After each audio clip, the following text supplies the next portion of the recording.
Hey, hey, Hey, how you doing? We're live. We're good. live. Oh, we're live. I just Good threw you in the morning. fire. I don't know. Okay, It's trial and error.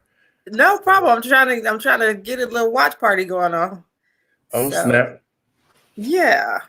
Yeah, we'll see. It would. Will it tell us if when people are logging in, or how does that work? You yeah. So you should probably get another device so you can see. Oh, Oh, you're on your log so Hans. There's a way on the side that says like Facebook comments. You Okay. see that? And as people make comments, you can actually pull those comments into the live if you want. Okay. Um. All right. All right. All right. I'm logging into my Facebook page. If anybody is on, bear with us. It's all brand new, but either way. Oh, we got somebody. That's me. Oh, that's you. It's all good. Well, let's get started because Okay. either way, if there's one or 100 or 1,000, Now we got stuff to talk about. yeah, yeah. This. I got to get this off my chest, Okay. and it's gonna live as well. So, Like um, you know, Facebook comments. Okay. Here we go. okay. Um, Welcome to Thinking Out Loud podcast. Everyone at home, my name is Hans Elder, and today I have with me the lovely Lila Mays. Did My you my call me Lila? Lila, I'm sorry, I my bad. That was a slip up. I told you I didn't sleep last night, and I started out with a hot cup of coffee, so I kind of got the jitters a little bit. So I'm just trying to like shake it off and calm down. I wanted to ask you: is your full name Delilah, or is it No, it's not. It's it's just Lila? it's just Okay, Lila. no, it's it's beautiful nonetheless. Thank you. So as I've shared with you, I think over the last week, I kind of hit a wall creatively trying to figure out my next approach. And just being like a talking head just kind Yeah. of is tough for me. Like I really applaud like all of those guys, even that dude. I won't even mention his name, but he stands in front of a camera and he just kind of spews out information. And for me, that's kind of tough, because I'm talking to myself. Which is so interesting because we have such maybe not heated debates, but Right. such debates. Right, but I can't debate with You can't myself. debate yourself. Right. Yeah, so I wanted you on for many reasons. One, because you're very intelligent and you always have a great perspective that I respect and appreciate. But you helped me, kind of reach, in my creative bag, or just kind of access my thoughts, and this sort of space for me, having somebody that I can bounce some ideas off of, is really helpful. So I just want to thank you for taking your time out and lending your voice, to think out loud and process it in the open. Um, you know, Thanks for having me, Hans. This is way overdue. So I acknowledge you for right. taking the leap and jumping out here this week. This is hot.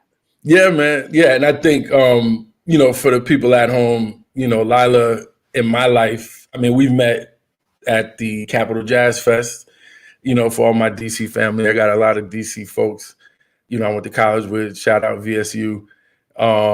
And from there, we became fast friends. And, you also during that time worked with Naris, Yeah. or is it The Grammy? Recording Academy. NARIS is the older term because it's the National Academy of Recording Arts and Sciences. Got it. Got Most it. people refer to it as the Recording Academy now, but most people know it as the Grammys, obviously. As the Grammys, right? Yeah. So, you became that person in my timeline, berating everybody, you know, trying to build our confidence in the Grammys. Like, I mean, I won't say anything bad about it.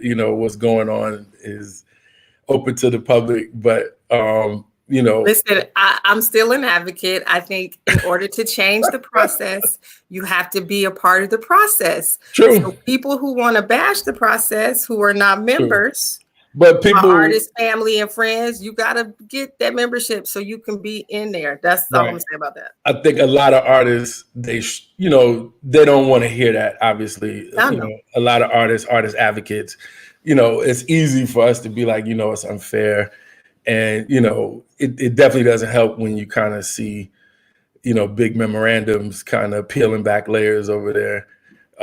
Have you thought about going back? They have new faces, in the building. No, I mean, I left on great terms, and I now have a great gig. I manage the DGA's training program for assistant director. So, I'm in a great space. No, I mean, my Grammy family was my Grammy family for like 20 years, 10 years. Right. And, never say never. Sure. But right now, this program that I'm managing is awesome. So and that's amazing, man. ADs are special people in the, the production structure. Yeah. And I wasn't really clear on that until I got on a real set and just see how much power and they run the show. They run the show. Like you really got to depend on those guys. So that's pretty awesome, man. Thank you. Have you guys talked about returning to work at all, or? So so now, well, we're gonna get into this. Yeah. Extended safer at home order, right? So okay. Let me just to clear up what I do, because I didn't come on here to talk about the DGA program, but Sorry. No.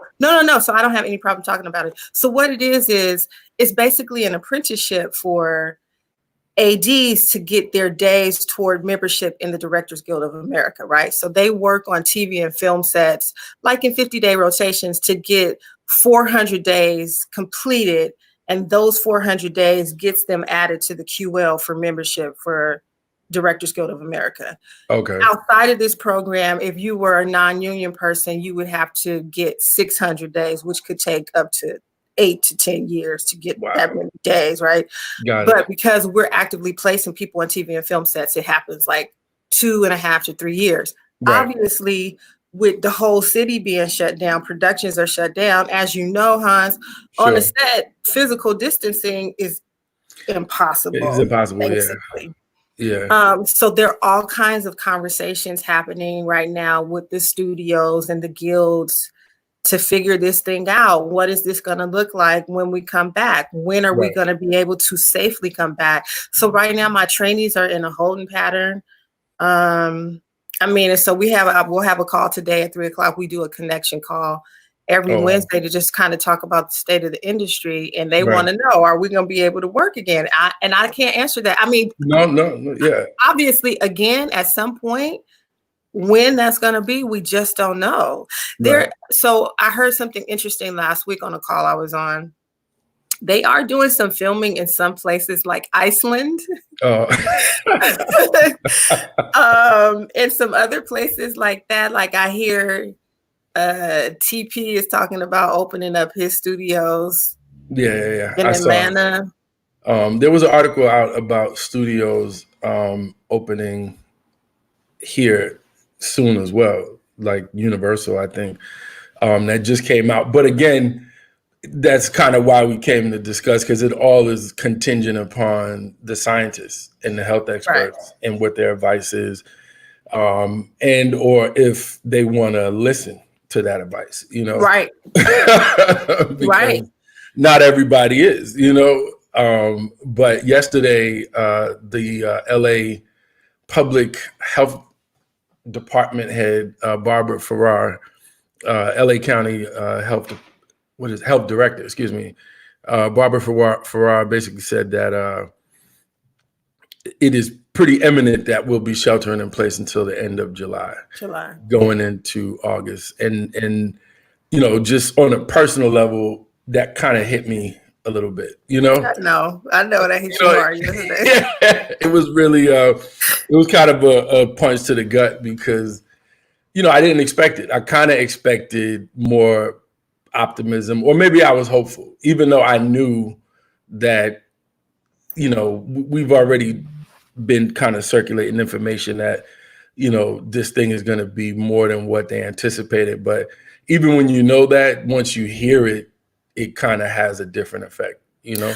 So what is it that you're reacting to? Like, what does it mean to you that we have to shelter in place for longer? Even though it's not shelter in place, it's safer at home. Safer at home, yeah. Words matter, language matters. They do. It does.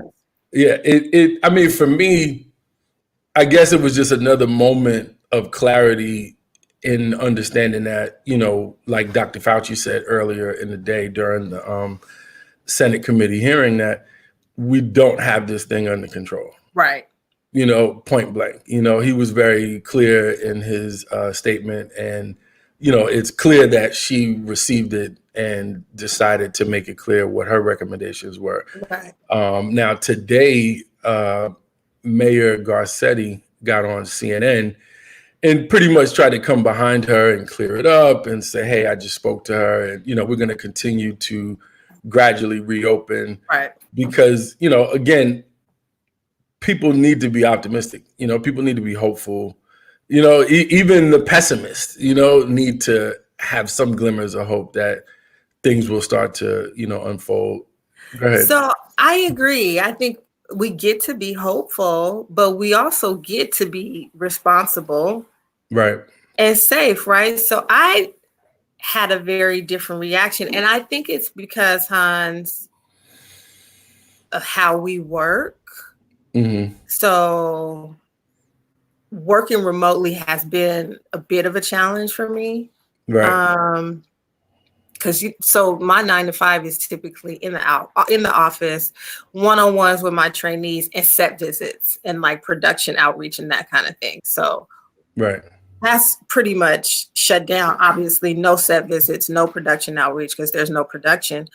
But I think for you, like you do a lot of your work remotely when you're not on the road and there's no tour and that kind of stuff, right? Right. So it didn't make me, I should say this. I was happy to hear that the Safer at Home order got extended because I don't believe that Los Angeles is ready to reopen on a grand scale. So I think it's important that we're hopeful, but we get to be responsible and use some wisdom about going back out and getting reinfected. You know what I'm saying? Right. So I think so many of us want to just say, it's hot outside, let's go, let's hang out. Right. I'm deciding that this thing is not real, so I'm gonna go outside. And then when it's real, it's real. When it hits your family, then it's real. When it hits somebody in the tribe, it's really real. So we have to be really careful.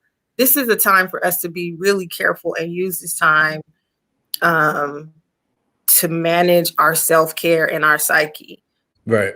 While we're going through this. And I know when you heard it yesterday, you were like, I had to take a nap. Like this is too much. I mean, I did. I had to like lay down. I was like, you know, this is a lot. And it's not because I want to get back out there, you know, and because I do understand what we're up against. And as a, you know, I'm not a native New Yorker, I guess, anymore, but you know, it's in my blood forever. I have tons of family and friends, you know, who are really affected by this. You know, I know like a few childhood friends of mine that have succumbed to, you know, COVID, have been on ventilators and, you know, didn't make it, you know, and it's a very clear reality to me that this is not a gimmick. It's not a hoax, you know, it's definitely a real thing.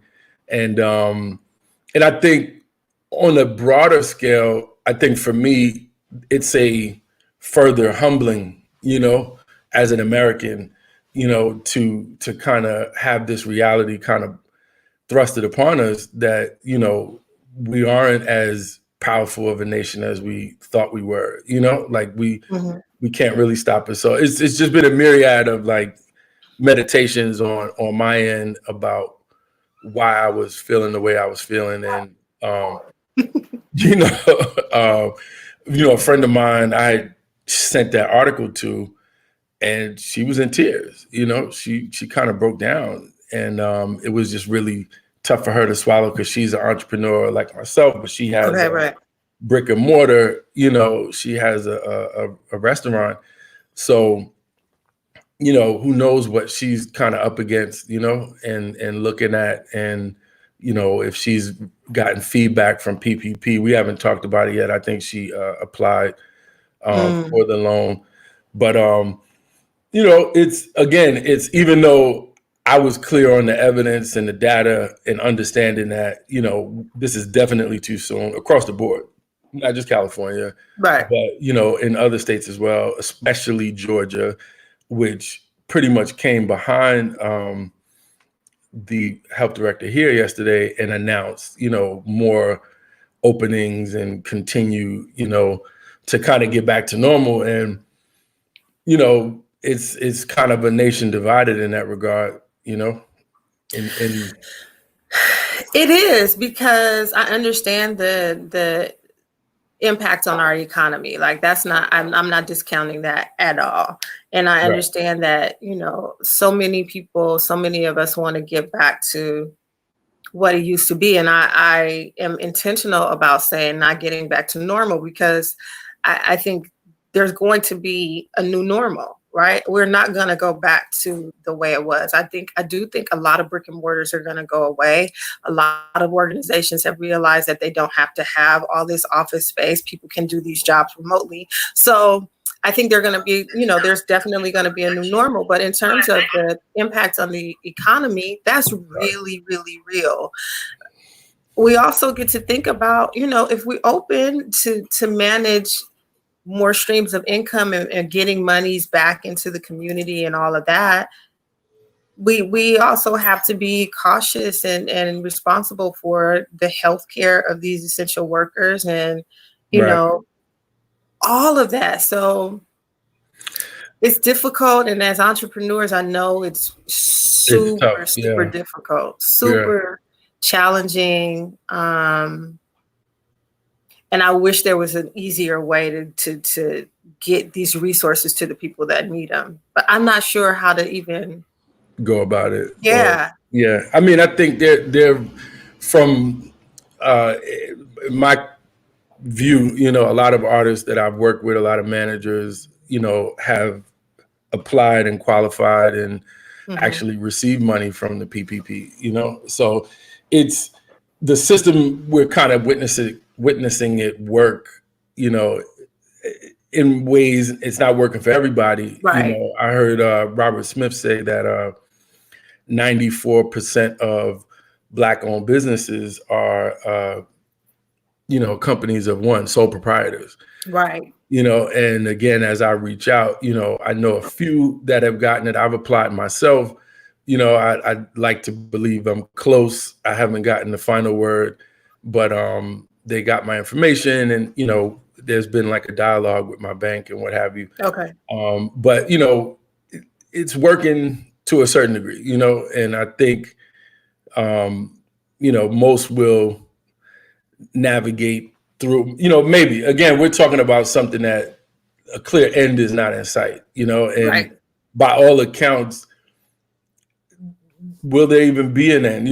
Like quite like and I think even I mean, even to kind of think in that sort of framework is it's just not productive, on any level, to kind of feel like, okay, there's a start and finish to this, that just is not how the world works, And I think that's huge. That's huge. Right. And that's a part of the struggle with people wanting to open. They wanted to be, this thing happened. Right. This was what happened. This was what happened during it. Right. And then it's over. Right. And we're post-COVID, and now we're back to normal. And I think that was the reality of yesterday. The reality of yesterday was like, it's true. There is no end. Like, it's not going to just be open and shut, and so we get to make adjustments around this new normal. We do.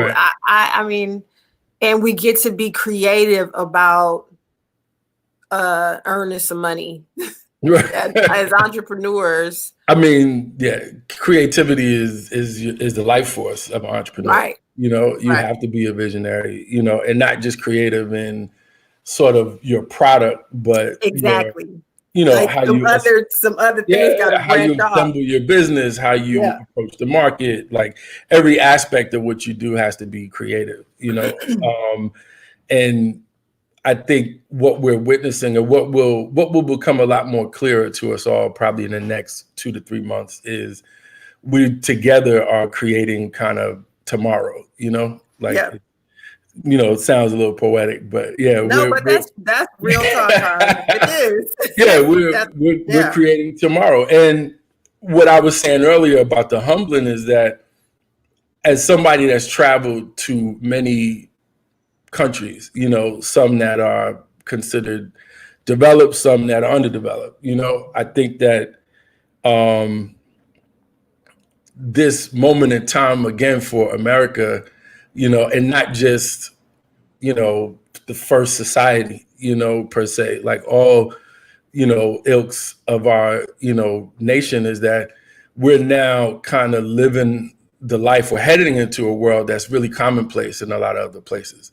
You know, we've seen people wear face masks, you know, in Asia, for the longest, right? You know, and we've always been like, why are they wearing those face masks? Like, you know? Literally in the grocery stores, face masks on the wherever you walk into, you can buy some face masks. And it's never really been, you know, our thing, you know, like we've had a lot of safety nets, you know, that other societies just don't have, you know.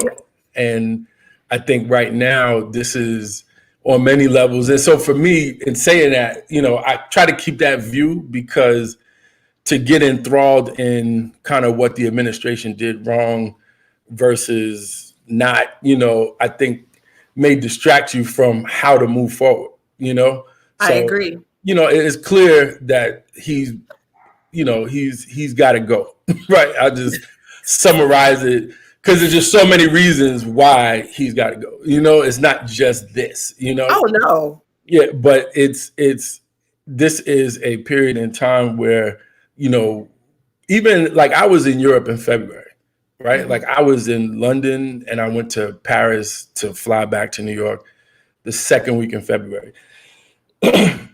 At that point, the border for China was already closed off.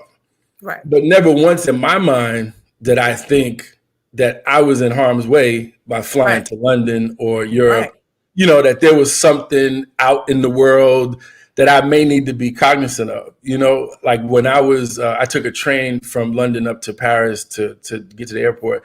And during that transfer, you know, they asked me, have you been to China? You know, and that was it, you know. But it didn't seem like our problem, you know, and I think that's really from the top down. You know, I think one of the reasons why he, you know, fucked up so much, pardon my language, is that he didn't consider this to be our issue, you know, and still doesn't, you know, and uses that rhetoric. But I don't think it's more than just rhetoric. I think it's really the American hubris in a lot of ways. Exactly. That's what I was going to say. I think that's just so symptomatic of Americans, just how we are. Like that's not us. That's not what we're better than that. That can't touch us. That's how we kind of think. Right. So this is definitely a humbling experience. It's a humbling experience, man. And I think that it's an experience that, again, it's not going to clear up. Like this is, you know, we're learning how to live, you know, with this amongst us, amongst anything. Garcetti said, we're not moving past COVID. We're learning to live with it. Yeah. You know, and that's his, like, I think that's fair. Yeah. He's continuing to say it because that's the reality. Like, even when the vaccine hits, right? Like we're looking into next year for a vaccine, even when it comes, right? You know, the trials, the new discoveries, you know, it's just going to be so much popping up that, you know, we now have to kind of start to figure out again a framework of how we plan to live, you know, in this society, you know, with another another citizen, right? Another, right. you know, this virus is a true illegal alien, you know, like he came over the border and, you know, he's creating a resonance, you know, here in this society. Everybody's correcting my speech. What You are they know, saying? thank you, everybody. I appreciate it. You know, just the nervous ticks or whatever. But you know, I wanted to. I'm gonna Now do. let Hans be great. Yeah, you know, Let it's Hans all be good. great. I'm trying to find a way to turn my text messages off, so people are like, yo, stop looking at your phones. Like, stop texting me. You know, that would Right. actually help. You know, that would make it a whole lot easier for me to not look at my phone. But yeah, man, it's you know, I don't want to create, you know, doom and gloom. You know, like I'm trying to, you know, I've heard a phrase that the way out is the way through. That's it, though, Hans. You That's the know, only way. yeah, the way out is the way through. So we can't really navigate away from this. At some point, we got to kind of do a hunt for the red October and like turn into it, you know, and disarm it. Exactly. I don't know if you watched that's like one of my favorite movies, like real It's a guy great movie. film. Oh yeah. But it's, you know, and I think that's in part what a lot of the people on the right are trying to suggest with the herd immunity. They're basically trying to throw people into the storm, you know, which, you know, go for it. You know, if that's what. Yeah, but they're trying to throw us into the storm. I mean, if we keep it all the way funky, right? Yeah, Like these places that are opening, these are places that we know people of color are frequenting, right, people of color work at, all of that. right. So, Without a doubt. Yeah, that's a Yeah. whole. No, I mean, podcast right but that's to be expected. I don't think any of us are shocked, right? That No, I there's don't think so. I don't yeah, think so that either. once it became clear that Black people were being affected by this disproportionately, we knew that it was only a matter of time before that would kind of skew the logic, you know? And in two Americas, I think what we're seeing is that there's one America that's basically fighting for the way things were. And Yes. I think there's another America that is now, who's always been conscious that the way things weren't right. But I think in this moment, for me, I think I find a lot of peace and solace when I look at, you know, again, the data that's coming out and the casualties, right? And what COVID is exposing. You know, I tend to look at the people who are, you know, transitioning as a result as messengers. You know what I mean? Like we have to almost, you know, in a strange way, you know, kind of look at them as, you know, people who have like been sacrificed to kind of make it clear to us, you know, that we have a large segment of our society that needs repair. You know, our community needs desperate repair, and it has always needed this repair. You know, which is at the origin or the base of reparations. You know, the root word is repair. You know, when people hear reparations, they immediately think, you know, Dave Chappelle, you know, running away with money. Right. They don't look at it like, you know, here is a community that has been let free with no education. You know, I mean, Reconstruction did provide a landscape, but Jim Crow came and undermined that. We're stuck in Jim Crow. Yeah. Jim Crow has never stopped. Right. You know, so now you have over 100 years of terror, you know, and plunder, you know, that essentially, like, it's not going anywhere. It's not gonna just kind of find its way off to the side. It still remains. And now, you know, with the people who are really being affected by this, they now become, you know, sort of like illuminating souls, if you must, people who are highlighting, you know, what's going on. And I think our duty as a community, by and large, you know, especially heading into this next election, is to really not let what we see happening be in vain. You know, like we have to, you know, kind of use this information. And go ahead. And I know what you're about to say. Next. No, what am I about to say? You're about to talk about the vote or die or the vote. Yeah. I mean, you know, my stance, like, you know, Mr. Combs, I'll call him that because I had the pleasure of, you know, benefiting from his success. And, you know, he provided an environment for me to kind of enter into this business. So he'll always have a high level of respect from me, you know, and I think that in his articulation, you know, he's clearly not the most eloquent. Like, he's not a politician. He's not learned in the space. He's pure passion. You know, even from that time me working there, you know, anybody, all of my bad boy family will tell you, like, what you learn from him is how to be passionate, you know, how to not really create any boundaries, you know, like he did it all. You know, one of the famous slogans working, you know, at Bad Boy was "Get it done." You know, like, nobody helps you. You know, like, you could go to anybody and say, "Hey, somebody told me to do this. You know, how do I do this?" And they'll look you in your face and be like, "Yo, man, get it done." You know, and what that did was, it might sound cruel, but it kind of forced you to be creative. It kind of forced you to be a self-starter.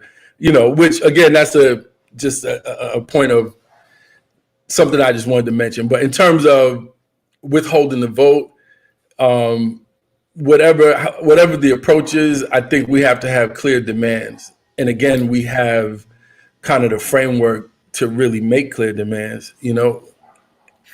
So here's my challenge with the timing of Mr. Combs' request. Got it. Why did he not make this request when we were in debates, when we had a bunch of people who we could have made these demands to or from, before we get down to one potential candidate and then say we're not going to vote, and we know we have one person who we're talking about? That doesn't make any sense to me. So when we had Liz and Bernie and all these people debating, that seems to me like the best time to have had a demand. But, I mean, we need to have demands all along, right? Yeah, like, we really got to be. Will a demand like that ever be embraced? Exactly. At any time, you know, like, so even in the preliminaries, like him saying that, people would have still had the same reaction, you know? Well, I think differently. I think that would have been, well, so I can't speak for the people, but for myself, a second thing to that, but go ahead. There was a second thing to that. But for myself, the timing of that would have made more sense. Like, we're in the middle of the pandemic and you come in here talking about we gotta make sure this gets met, or we're going to withhold our vote. I just don't think that's fair. I think it's really irresponsible, and we got to get this dude out. We do. And so there has to be a lot of things that we consider when we give our vote to the president of the United States of America. I understand that. We got to at least demand some things and try to come together to get what we need in terms of repair. However, telling us that the likely Democratic candidate, because we're only talking about two parties, so let's keep that funky. Sure. That's it. That's what it is. It's Democratic, Republican, right? So the likely Democratic candidate is Uncle Joe. But to say right now, we need to demand A, B, and C when we're down to one candidate doesn't make any sense to me. Where was he when all these people were on the debate stage? Right. That's get us riled up then. Because it might look differently now. Sure. And that's what my second point was. This was pre-COVID, right? Which, you know, there have been groups, you know, during the preliminary campaigns that were making clear demands. Of course. Of course. I'm just talking about somebody with his platform. Sure. So when you have a platform that large and people are so confused and so disenfranchised and hurting and don't know where the next check is going to come from, still haven't gotten their stimulus check, all of that stuff. You know what I'm saying? Right. When people are in this kind of space, for someone to use that platform that way, I just think we have to be really careful. And that's where I say the eloquence kind of fell short, or the lack thereof, because it is a fragile time. And I think that, you know, we have to kind of walk gingerly through, you know, how we communicate certain ideas. You know, somebody like him with the amount of power that he has. So I have a comment on my watch party from Marquise Harris. Hey, brother. He says the question is, and we've talked about this, and I think this is it on the head. What is the ask?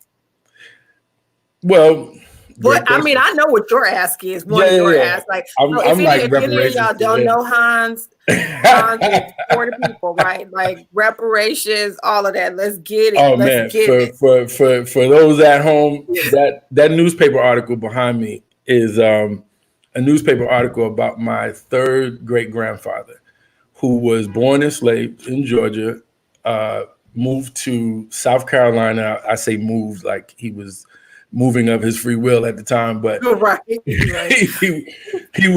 worked on the railroad bridges. So the railroad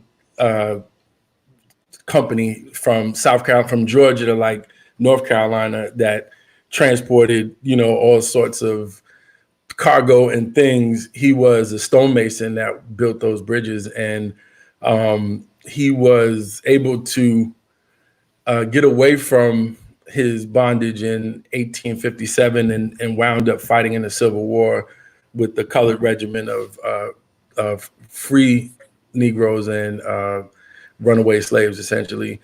But this was an article that was written in Salisbury, North Carolina, when he returned to the last place that he was enslaved. So it's kind of a memento for me, And, at this point, I keep it over my shoulder.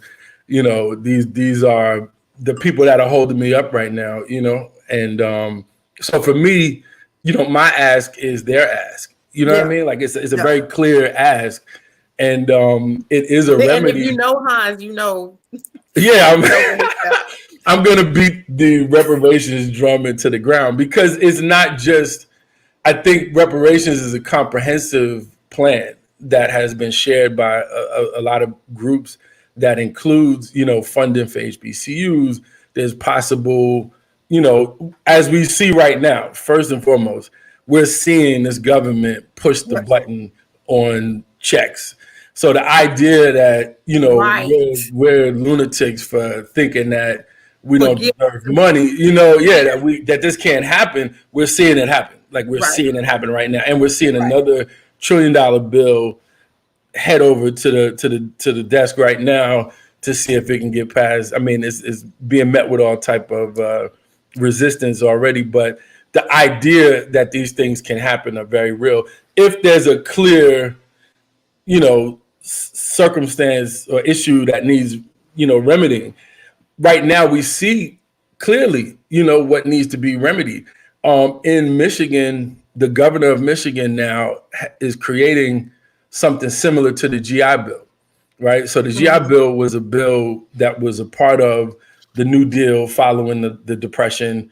And it was for World War II veterans by and large. My grandfather got the GI Bill, but the discrimination in the GI Bill was that Blacks could only use the GI Bill for education.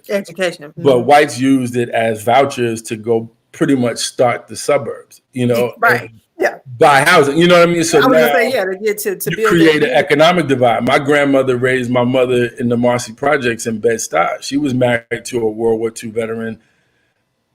She never divorced him, but she didn't get a voucher. He didn't get a voucher. She stayed there, until my aunts and uncles were all adults, and then she moved up the block.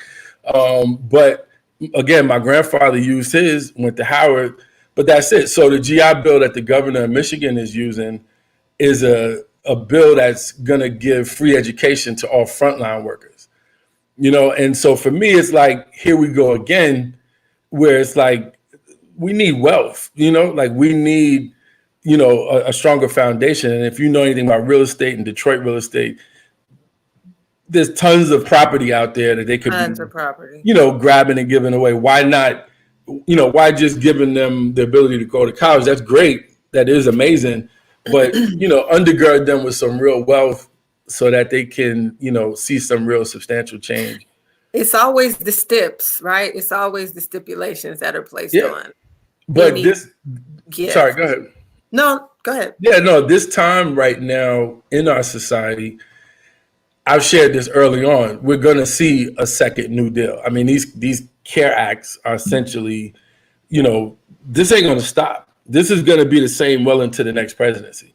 So it is key that we first undergird him, but also, let him know, clearly what we need, because the next president, hopefully, won't see this guy into a second term, but the next president is going to be tasked with repair of this nation.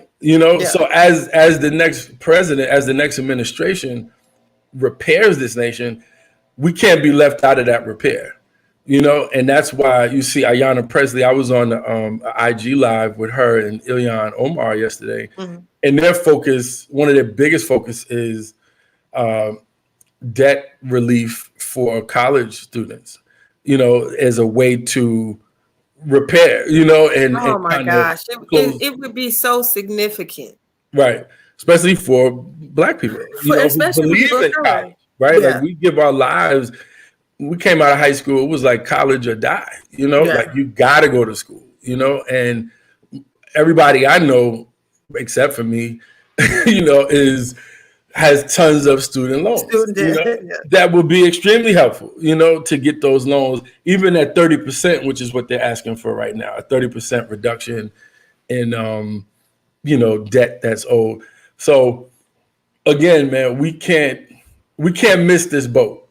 I want to make another, reference to life before the war, when the word that the Civil War had started, just the word, right? In Louisiana, on certain plantations, once they learned that the Civil War had started, they started building gallows to hang the people that had them in bondage. Just the word. They didn't hear no guns. Somebody sent the word like, hey, the war has started.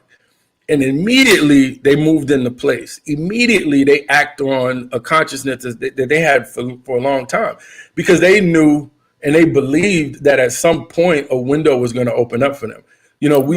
We push a lot of narratives about our ancestors that, they were not intelligent people, like they didn't have a myriad of emotions and a consciousness, and they weren't strategic, that they were just weak and just waiting to be pushed over. But they were waiting in the water, like literally in many ways than one, like, okay, we just gonna fall back, and they knew, they looked at the Civil War as their opportunity, and they fought, my great grandfather, Gilbert Broom, he got a pension from fighting in the Civil War. I have copies of his Civil War pension. He died like in 1911 or something like that. So he lived long enough to actually receive a pension, which is kind of the foundation of reparations, because it was something that other groups had seen, that, okay, if you're going to pay, ex-slaves who fought in the Civil War, then you could actually pay us all, who were in bondage. But go ahead. But so I want to come back to something, because I want you to get into this a little bit more. So you were making a point about just the word, just them hearing. Just hearing. So so relate that to now. The parallel is this moment, right? This crisis, this virus, again, it's important to kind of figure out how you look at this, right? Like what if we sit here and just look at it as this virus destroyed our way of life, right? And not look at it in a context of, just another event, right? That is taking place, that is here to interrupt, our way of life. And again, for those who live on the side of this society whose, framework has been, we've been on the low end, right? Like, we've been on the bottom end of this. It's up to us to seize and take advantage of this, right? How do you look at this? Again, it's all in the lens, man. For me, I have the luxury of sitting at home and living with my thoughts and, being quiet, So again, I look at this as an opportunity if we can seize it. The Democratic Party is seizing it by and large. Look at the media. Look how they pretty much, go at the administration. Like they're storming the castle right now because he's weak. You know what I mean? Like he's clearly like he's off his square. Like he's always been question. Like he's shook. I mean, again, this is a 100-year event, right? From the top down. Nobody is really at ease, right? Nobody is really that confident and that sure of any decision that they're making right now, because there's no precedent for this that we've lived through. And there's no living human at this point that could consciously sit and talk about what they did during 1918. How they navigated it, and hey, it's going to be all right. You just got to, we have the evidence of science and history and data. I, on a personal level, went back and looked through newspaper clippings of, just that timeline in certain areas of where my family lived, just to try to see if I could find anything. And, I did see a relative who passed away in 1918, and his funeral. So he's referring to, for those of you who don't know, the Spanish flu. Influenza. Right, exactly. That took out 250,000 Americans, right? It was a big, big, big deal. And they quarantined, like I saw an obituary of a family member, and they, spoke highly of him in the newspaper, but they said, due to the quarantine, we won't be able to celebrate, and it really just closed the gap of 100 years, really, really, really fast. And, made it that was helpful, right? Like that was helpful because now you get to see a personal sort of connection to a moment in time and people who persevered through it, and we're here, right? and didn't have all the comforts that we have. And didn't have, Postmates and Instacart, and all of the apps, So again, man, I think Puffy, in many ways, sometimes when people make outrageous statements like that, I can look at it and say, that's his thoughts, right? And then sometimes I say, well, maybe, and I don't want to spook anybody, watching them, but sometimes maybe it's our ancestors, right? Like maybe somebody is rattling him to say, look, I need you to speak loud. Okay. You know what I mean? Like, I need you to be really passionate. I need you to be absurd even, because I need you to jog people and wake them up, and I know that homie can be really self-serving, and, I can list all of the things that I believe he falls short in, but I can, I look at different people leading up to this moment, like a year ago, again, with the emergence of groups like ADOS, that were really clear and really fired up, about the need for reparations, and it's almost as if on the spiritual level, they saw this coming. Yeah. You know what I mean? Nobody saw this coming, but, again, if you kind of have an open mind and look at it in a way where, for me, as I get older, I have more an investment, and, I try to create a relationship with my ancestors, because the older I get, the more I realize that I'm like almost a clear materialization of their desires, like they set the course for me to get here. They set so many things in place,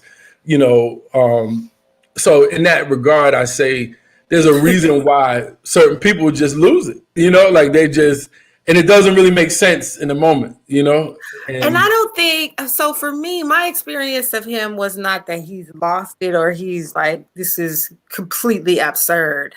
I'm going back to this point. I just think the timing of it is like weird, but I think you made that's some food for thought. Like, did the ancestors make this? Yo, listen, I'm gonna share this with me. I got a lot of family on this thread. I feel like, we've all been having wild dreams, right, during this pandemic. So I want to put it in that framework. I'm not the only one that feels like I'm in different worlds, and it's just so clear, And a week ago during the heat wave out here, I was like having a hard time sleeping, man. And I promise you, my dad woke me up, right? Like I'm like really clear, that he came to me and basically like grabbed me by my collar and said, this ain't nothing, right? Okay. And then took off, and all of a sudden I'm up. And it's like, again, I can choose to say, hey, I'm just hallucinating, or I can embrace, the spiritual, the possible understanding that he might have known that I had certain worries on my heart, like that I had certain things on my mind that I was struggling with, and quite frankly, my dad's response to everything that is pretty much the same. It's like, it's nothing compared to what he went through. Right. Nothing I went through at all pales in comparison to what he went through. Right. But so I think the answer is not necessarily to be, rambunctious in a way, but from my understanding, Reverend Al Sharpton, Mark Morial, and was one other person had a conference call with Joe Biden. I'm not sure of the elements of that conference call, but they, in essence, were, it's like the black think tank, and they were the ones pretty much making the ask, for what we need. I haven't really, dialed in. I know we have our feelings about some of the cats I named on that call, but it's emotion, or there is motions, but we do at some point prior to the next election have to make clear, who we want to see as a VP. That's all I'm saying. Yeah. Like, it can't be 6 months out in the middle of a pandemic. But here's the thing, right? Like you and I, and without a clear ask. Right. You and I have, we're educated people, right? Like we have a different sort of take on things. We have a different proximity to, politics. I confess, I don't know everything about politics. I have friends that can really kind of unpack like how the system works.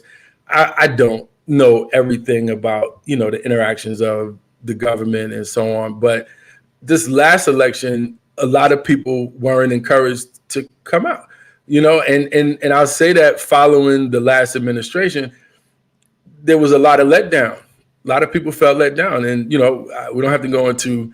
We don't have to go into. What you ain't gonna do is bash my. Yeah, I don't want to destroy the potato salad or the yams. Like I don't want nobody to feel some kind of way. Easy, bro. Yeah, and I have learned to kind of give him a pass in a certain regard, but there was no handbook, and again, I think what I know of him and what his view was, it's understandable why he did what he did. But by and large, here we are.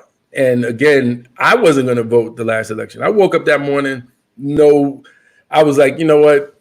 There's no way in the world that, he's not going to win, right? Trump is not going to win. So why should I even care? Like I live in a blue state.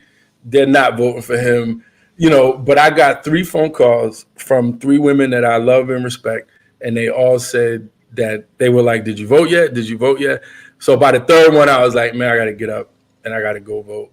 I just have to do it. But again, there was a lot of people out there who had fatigue, and had lost a lot of hope, because when they look around, they thought that there would be some drastic changes and they didn't arrive, So he has to kind of speak to us because, if not, then a lot of folks won't show up and, it'll turn out for the worse, So I'm going to respectfully disagree. I think there were some people who may have lost hope. Now, what exactly did you just? I'm about to tell you. Okay. But I think you hit the nail on the head. Nobody thought this dude was going to win. We didn't think he was going to win. So I think a lot of people were like, oh, right. This is a blue state. That's a blue state. That's a blue state. This dude is not going to win this. Sure. Clown. And really, like, I think part of the thought was like, who in their right mind, other than people on the fringes, are going to vote for this guy. And we were mistaken, we were sadly mistaken. And But we can't rest on our laurels this go around. We got to be diligent, and we got to be clear, and we got to be consistent, advocating for the things we need.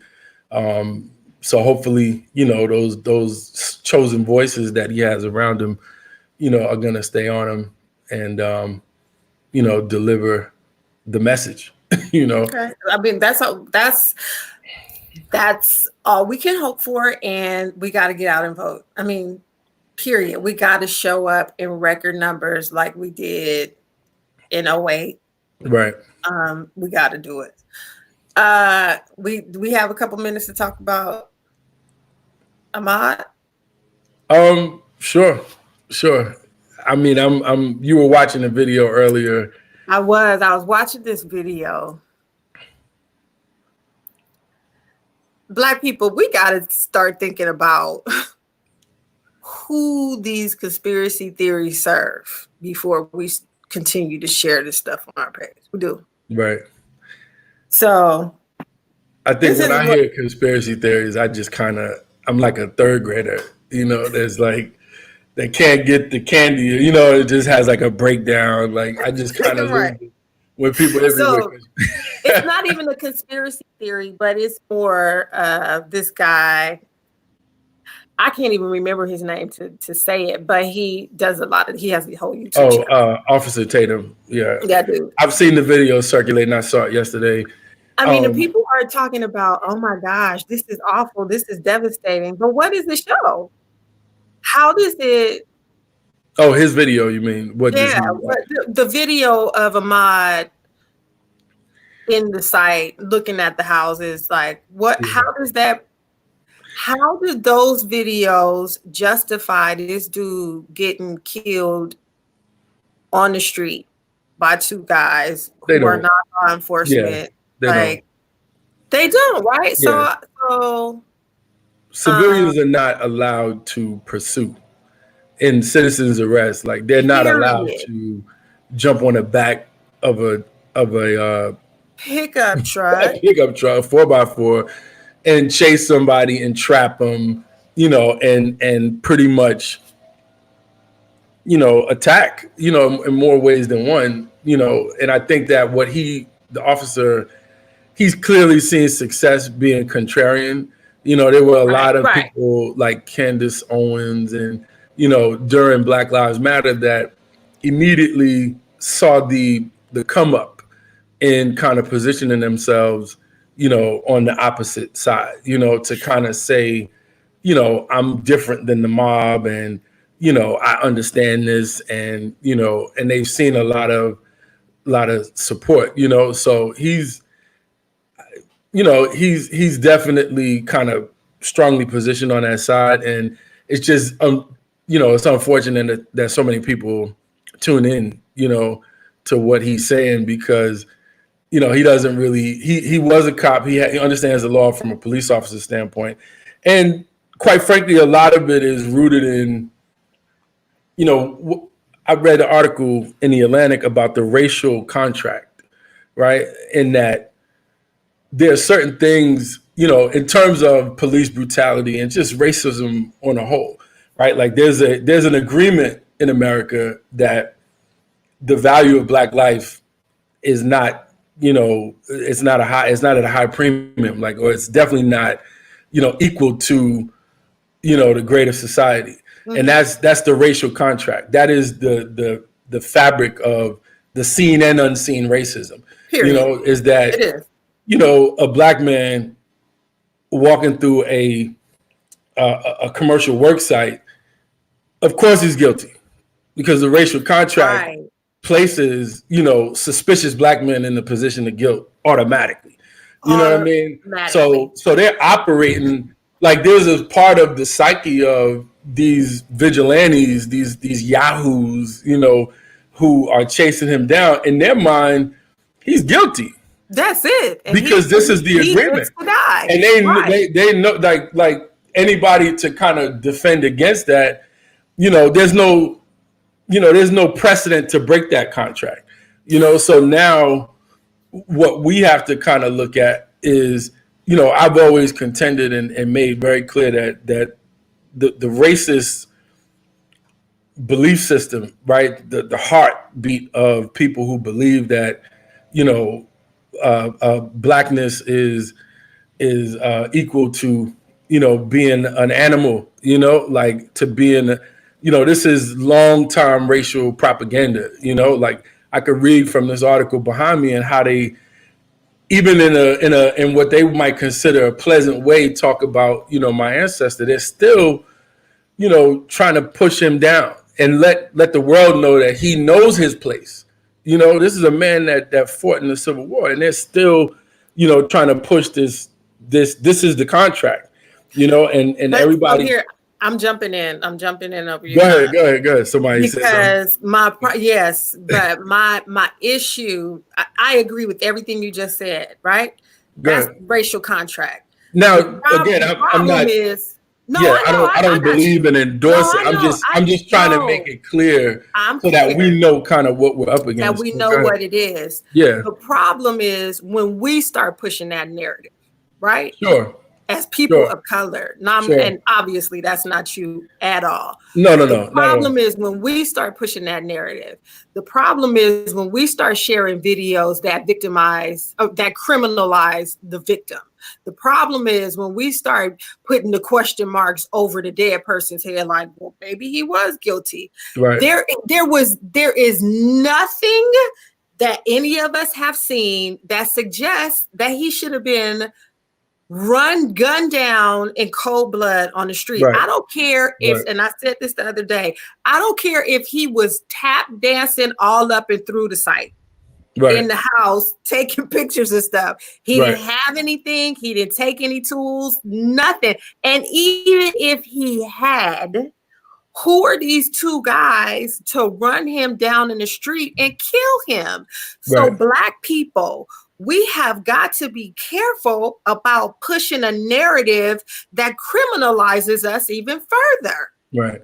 That's all I'm saying. The thing is we have to first realize that every melanated person is not really on the same page, right? Right. Your skin folk, skin folk ain't folk. So I mean, that's real talk. You know, and then in their psychology is they're not us, right? Like I'm different. Yeah. You know, I'm a cop. I'm you know, I don't see the world in an emotional way like the rest of them do. You know, I'm actually logical.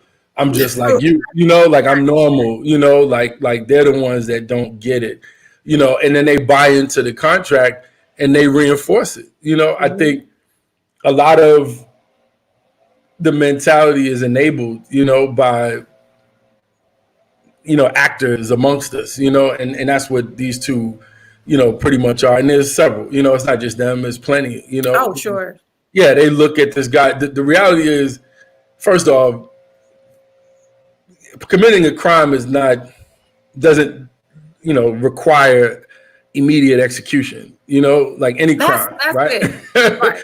I mean, unless, you know, again, it's always this concept of the justifiable homicide. That's a part of the racial contract, right? The racial contract places blackness, Black men in particular, as beasts, you know, and I always refer to OJ, right? And I know we're divided on OJ, right? Like some people like OJ, some people don't. You know, I won't speak to his guilt or innocence. What I'll speak to is the tireless effort of revisiting his case, right? And, you know, because OJ broke the contract. Yeah. You know what I mean? Like OJ broke the racial contract because he, you know, he was exonerated from the belief that he was capable of being an animal. You understand? Like, and the reason why they're so passionate about making the world know that he was guilty. They've done countless documentaries and TV shows to relitigate his case. Yeah. To basically convince you that this guy was a beast. You know, like you can't trust him no matter how. If he shaved his mustache and his beard, he wore a suit, he dated a white woman. Underneath that is an animal who is capable of doing all of this. So their desire to constantly highlight, you know, his possible guilt, And I say possible because he was acquitted, right? And that is to reinforce the racial contract that these people are capable of this. So as long as that belief system is held in the frame, they'll be able to get away with all of this, unless we, and not just we as Black people, this is a society, this is the entire United States has to be on deck to break this contract, and it's not just Black people. Like, we didn't create this contract. This is a contract that the founding fathers of this nation created. And those who have inherited the positions of power, the privilege, have to be on deck too. Like, we definitely need allies from all sides to step forward and say, hey, it's time to break this contract. Like, you can't keep framing, Black people in this manner. And I mean, again, we only see it from the last 50, 60 years, like, I'm in my mid 40s, so I have my grandparents and my parents to kind of pull from, in their understanding. But as I do a lot of genealogy research, I find a lot of information in the 1800s in the way that they blatantly spoke about Black people in newspapers.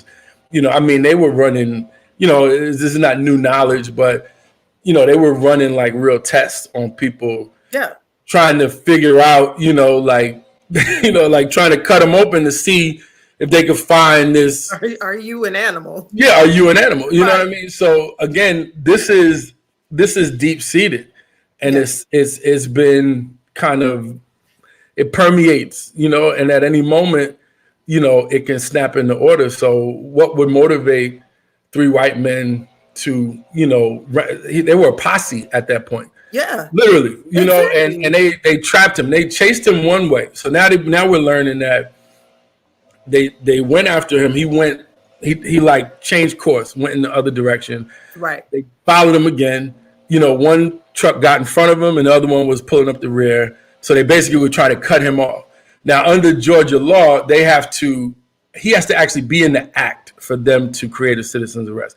It can't be a crime that he had allegedly done, right? That somebody said, hey, we learned that, and the idea, now that we see the video, they try to frame it as if they saw the video before he pursued him. No, the video is after, so go ahead. I didn't mean to cut you off. No. I wasn't saying anything. I'm listening. Yeah. So they don't have the right to hunt him down. They can make a citizen's arrest if they catch him in the crime. Like, if they caught him inside the house, they could have pulled up, seen him inside, construction site, because it wasn't a house, it wasn't a dwelling yet. Nobody lived there. So if they saw him, perusing the dwelling, and I've walked on construction sites, like you take a step forward at the very least to kind of see, because it's a wonder of the world to kind of see the bare bones of a house and like, wow, this is coming together. This is awesome. So especially now where there's not a whole lot going on and people out, it was sort of open. It was an opportunity. I mean, I don't know what was in his mind. But this is how we look at him, right? Like, we don't look at him through the lens like he had to be trying to do something sinister. No. We see the goodness. Well, it makes sense. Right? Like being curious, seeing this site, and okay, whatever he was doing, though, I just want to be really, really clear about this. Whatever he was doing, right? Even if he was casing the joint, right, he didn't deserve to die. And my biggest challenge now is with us pushing these questionable narratives about what he was doing. Why are we criminalizing him? Sure. What do we get from criminalizing him? That it really bothers me, and it's many people up and down my timeline that are like, "Oh, this is disturbing." What's disturbing about it? I mean, you know what's disturbing? Right. Watching him die. Sure, I think a lot of those folks as well. They want to lay this down. Like being Black in this society is existing under almost a constant state of duress. Right? Like, we made it look so beautiful and seamless, but it's there at all times. There's always a consideration when you walk into a room, who's there, you immediately do a count how many black people are there. Let me connect. Yep. Hey man, what's going on? I mean, that's just how we. Want to let you know I'm here. I see you. You see me. Like even the head nod. Like when I went to Europe and even the continent, like people don't do this, right? And my belief is that this came from the plantation. This came from people walking up and down the roads, like, and unspoken. in mixed company. Like, yo, I see you. Even if you're invisible to the society around you, I see you. And that's like specific, to our DNA now. So, but there's tons of people out there, tons of black people, black men and women who really want out. They don't want to. They want out, and you can access whiteness, right? And that's the other part, right? Like people think that whiteness, once you buy into the concept that blackness is about skin tone and not a racial designation and not a class system, you also buy into the concept that whiteness is, purely like in the genetic scope and not in a class sort of structure, right? So, a lot of us as black people, we find ways to escape, in plain sight. Like we don't really look at it in that framework, but we'll incorporate the belief systems and say, now, as Paul Mooney would always say, every so often we get a nigga wake up call, like they'll get it, but by and large, again, we go back to Arenthal. He admittedly, he came back to the table and said, look, I thought I was out. I thought I was right. I thought I had transcended. And all, you call him Arenthal. Arenthal was gone. He was no longer OJ. He was like, my name is Arenthal. I need you to emphasize the TH, I need all of that. Every noun I need you to enunciate. He was Arenthal living in Brentwood. He got him, white girl in his arm, like he bought in full throttle, he was all in. And he accessed whiteness through his wealth and celebrity. If OJ wasn't OJ, he would have been cut down on the highway. He'd have never made it home. First and foremost. Once they got eyes on him, he was gone. Because if he wasn't OJ, the camera wasn't going to be there.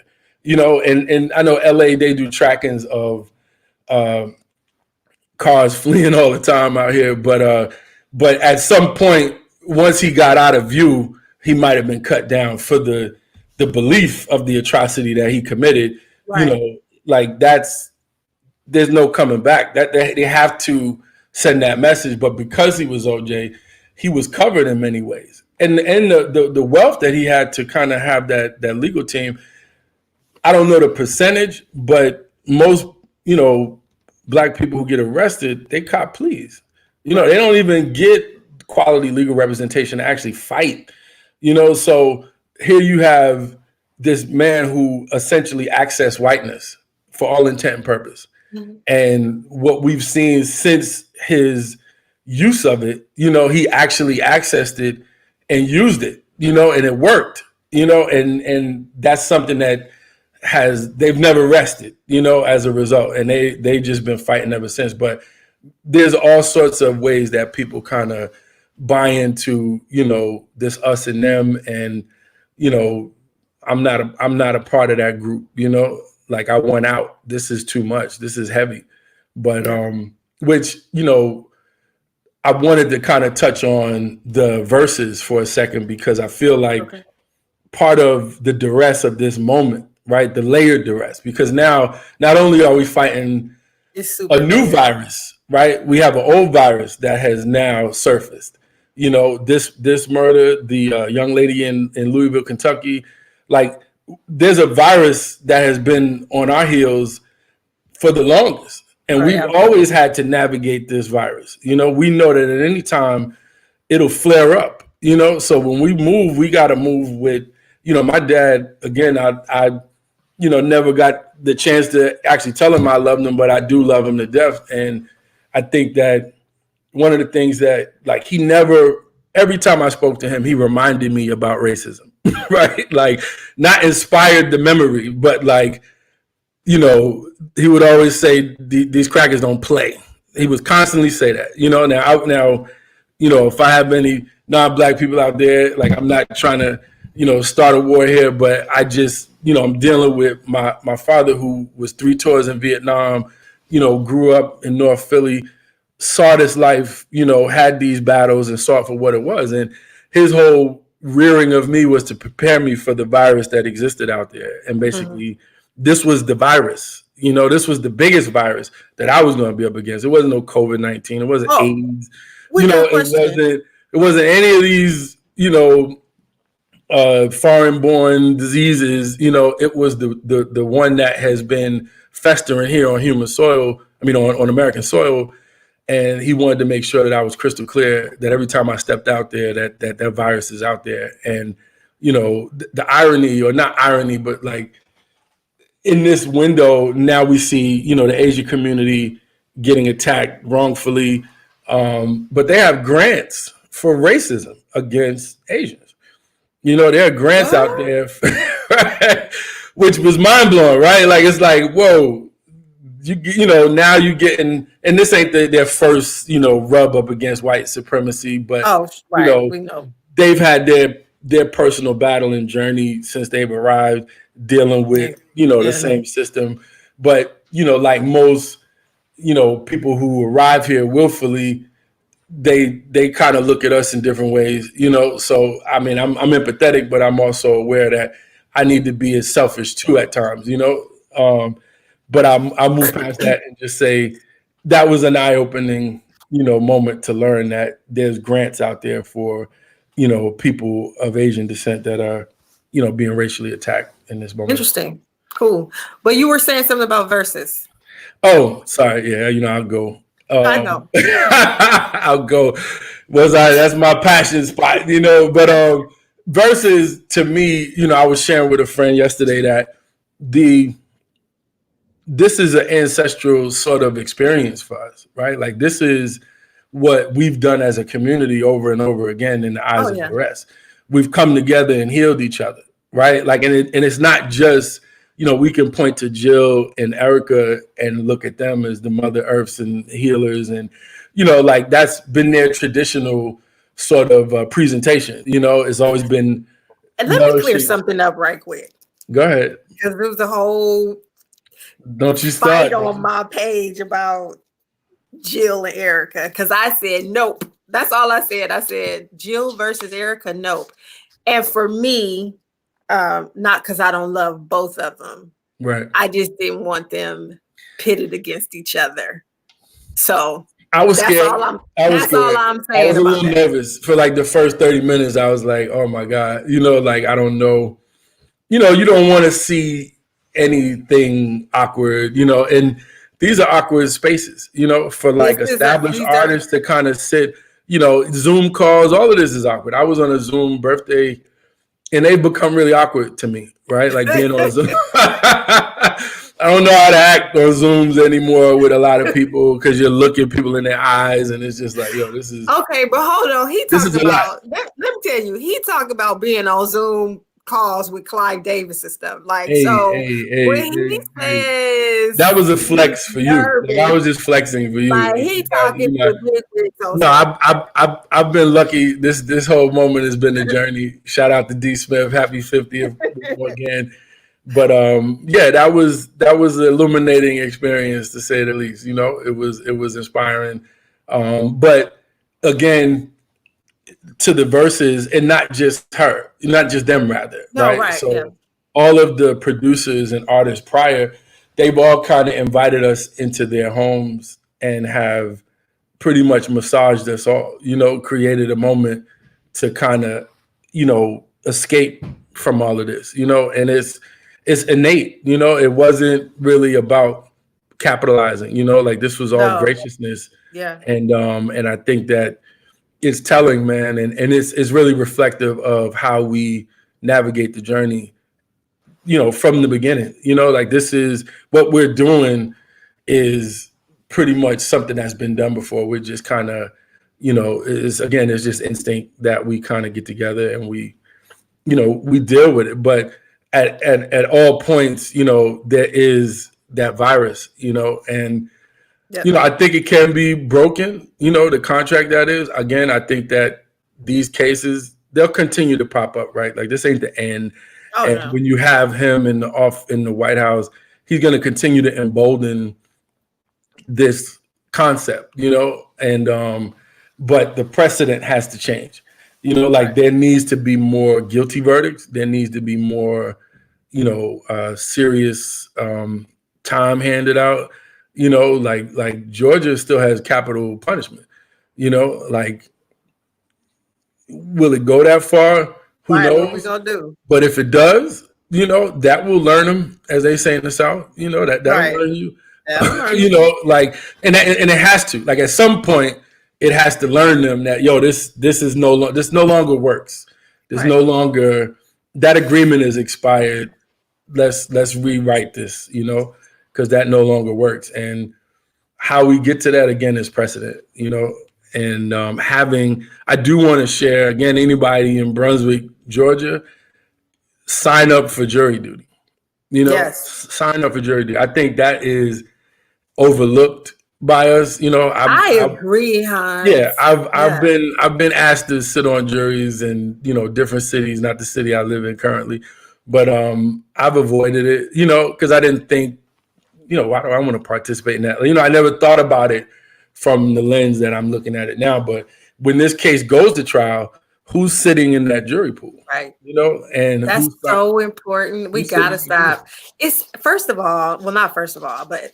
it's such a fascinating experience. I've been on 2 trials because I don't never run from jury duty. I don't. Wow. Talk about it. And even when I've been and tried to talk my way out of getting on the trial, they'd be like, nope, we want you. I'm like, but I work in HR. Okay, so what? You're perfect. So I've been the alternate on 1 trial, actually been on 3. I've been the alternate on 1 trial and an actual juror on 2 other trials. The process is completely fascinating and such a chest puffer for doing your civic duty. It really is. It's an experience that we should all. I came out of a courthouse in Upper Marlboro, Maryland, and I saw a sister who was on jury duty, and she was just out there chilling in the parking lot. And I said, thank you for this. Like I don't know, what case you're on. I'm not here to ask any of that, but the fact that you're here, doing this is inspiring to me. And like, you're like an unsung hero, there needs to be more people. So if there's any like big message that I want to push to Brunswick, Georgia, it's not about those DAs. The charges of murder have been, these guys have been arrested, right? So now it's, I guess the pretrial and then the trial, as we saw in Dallas, the prosecutors in the Amber Geiger case, those dudes were sharp. I saw a lot of the trials and just their approach to the witnesses. They were really, really, really, really on it. One of the upsides of Georgia is they include lesser offenses in murder. So versus Florida, where, the charge against Zimmerman, they had to make that stick, but Texas and Georgia, even if they don't prove clear intent, the judge can still rule, or the jury can still rule on voluntary manslaughter. So again, it's not the one we want, but this is the chess of the legal system.